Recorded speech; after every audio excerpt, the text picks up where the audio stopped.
Hello everyone, e-learning era by Sonia Parvati is here with the explanation of the essay Literature by John Henry Newman।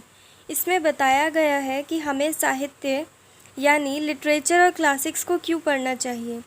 Writer कह रहे हैं कि जैसे जैसे technological and scientific world आगे बढ़ रहा है वैसे वैसे लोगों की सोच भी बदल रही है। लोगों ने प्रैक्टिकल और एम्पिरिकल साइंस को बढ़ावा देना शुरू कर दिया और लिटरेचर को इग्नोर कर रहे हैं। 19th सेंचुरी में जॉन हेनरी न्यूमैन ने लिटरेचर के फेवर में एक स्ट्रॉन्ग केस बनाया है। न्यूमैन एक डीप थिंकर हैं और एक अच्छे राइटर भी हैं। School of philosophy and letters में एक बार न्यूमैन ने क्लासिक ऑथर पर जो लेक्चर दिया था वो उनको बहुत अच्छे से डिस्क्राइब करता है।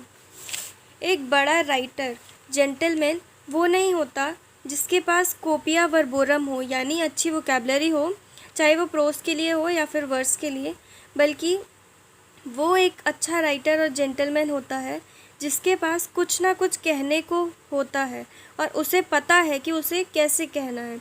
न्यूमैन के पास बहुत कुछ है कहने को।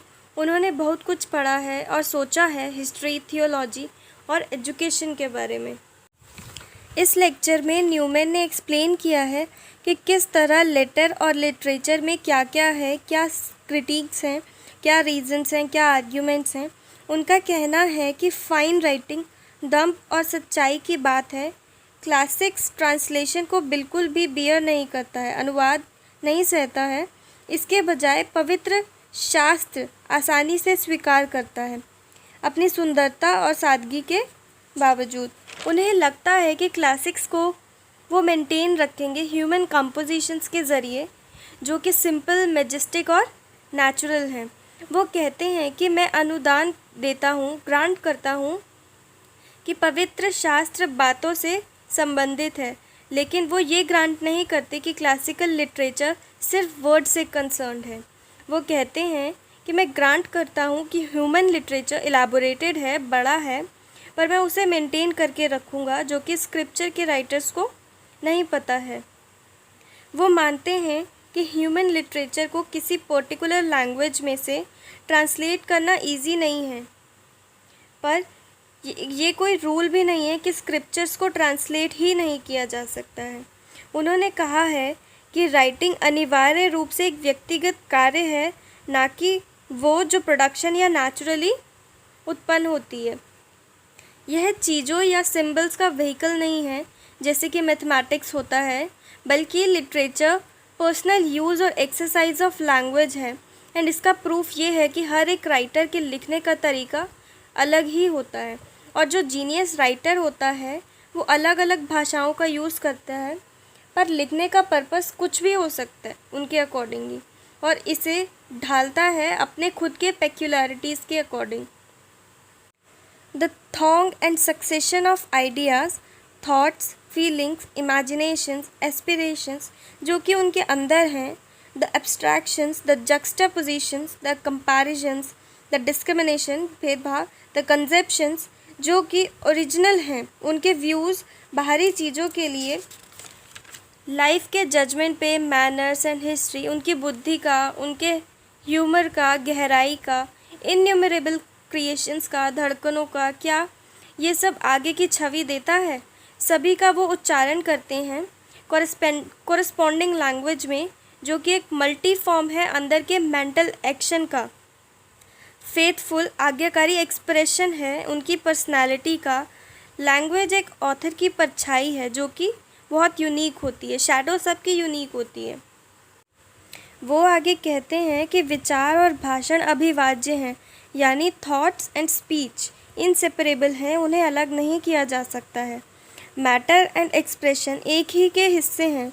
स्टाइल लैंग्वेज में एक सोच है, यह वही है जो मेरे पास है, ये ही लिटरेचर है, ना कि कोई चीज़, ना कि वर्बल सिंबल है किसी चीज़ का, ना ही वर्ड्स है, बल्कि थॉट्स है जो लैंग्वेज में एक्सप्रेस किए जाते हैं।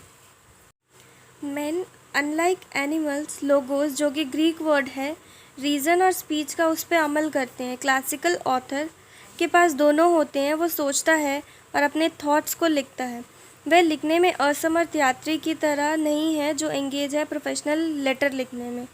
एक्सीलेंट राइटर्स जैसे शेक्सपियर और वॉल्टर स्कॉट का उद्देश्य कल्पना करना नहीं था अपने भले के लिए, इसके बजाय उन्होंने सुंदर शब्द डाले क्योंकि उनके पास सुंदर विचार थे, उनके थॉट्स ब्यूटीफुल थे। बल्कि यह राइटर के दिल के अंदर की आग है जो उसके जलन अथक धार में बहता है। उसकी इनर सोल की पोइट्री है जो राहत देती है, ऑड एंड एलिजी में भी। उनका मेंटल एटीट्यूड और असर, नैतिक प्रतिबल की सुंदरता, फोर्स और कीननेस ऑफ हिज लॉजिक में एक इमेज है, एनर्जी और लैंग्वेज की रिचनेस की। एक क्लासिक राइटर अपने शब्दों और शब्दों के साथ अपने थॉट्स यानी विचारों को आगे बढ़ाता है।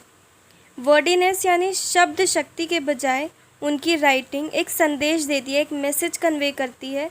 फुलनेस ऑफ हर्ट का एक महान इंटेलेक्ट, एक महान बुद्धि का इलॉक्यूएशन है, अभिप्राय है। सर्टेनली वो कम वर्ड्स का यूज़ कर रहे हैं जितना वो करते हैं, लेकिन वो अपने सिंपलेस्ट आइडियाज़ को अच्छे से बता रहे हैं, अच्छे से फर्टिलाइज कर रहे हैं और हर एक डिटेल को अच्छे से बता रहे हैं।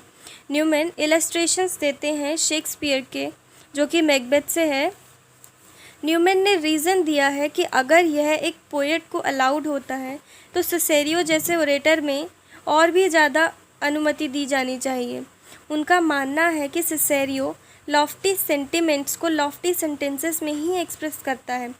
सिसेरियो उस इमेजिनेशंस को भी सामने लाने की हिम्मत रखता है जो कि रोमन्स के बड़े बड़े नहीं कर पाते हैं। अब तक न्यूमैन ने ये बताया है कि कैसे लिटरेचर इंसान की इनर भावनाओं को, इनर थॉट्स को बताता है। ग्रेट राइटर्स के पास बहुत कुछ होता है कन्वे करने को। उन्होंने इसमें लिटरेचर की इम्पोर्टेंस के बारे में बताया है। Hope you have understood the chapter. Please like, share and subscribe.